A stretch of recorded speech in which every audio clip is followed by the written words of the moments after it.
Reddit, what is your nightmare coworker story? When I was the AGM of a very run-down hotel, the owners couldn't agree on who should be the next GM after the previous one rage quit. One owner hired a veteran with real hospitality experience, a strong resume, and solid business sense. He was professional and easy to work with. The other owner hired Mary Lou. Both were essentially unleashed in the hotel and told to compete for the GM position. Whoever proved more capable would get the job. The veteran thought this was ridiculous, but treated it like a normal job and did the work. Mary Lou completely lost her mind. She was a small woman whose only experience was being fired from a Christian bookstore and running a florist shop years earlier. She immediately announced she'd be buying everything the hotel needed on her own credit card and getting reimbursed later. She'd disappear for hours and return with things like cat litter, scarecrows, and even a picnic table. Any attempt to explain that these purchases were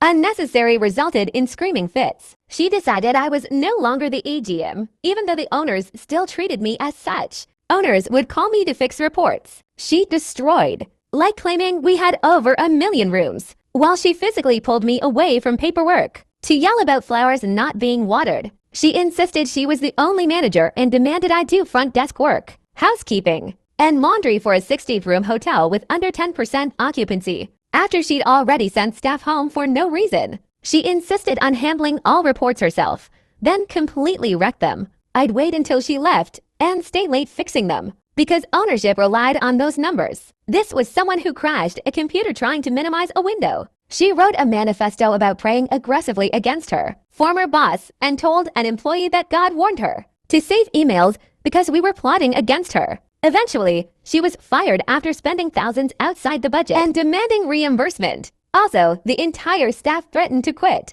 When fired, she ripped decorations off the wall, threatened us by saying we'd get what was coming, and later harassed me with job listings so I'd be prepared for when I was fired. Somehow, she outed the previous AGM who snapped his keys in half and threatened me, and a fill-in GM who lasted 3 days before being fired for extreme racism and sexism. That hotel was an absolute disaster. Like and subscribe for more.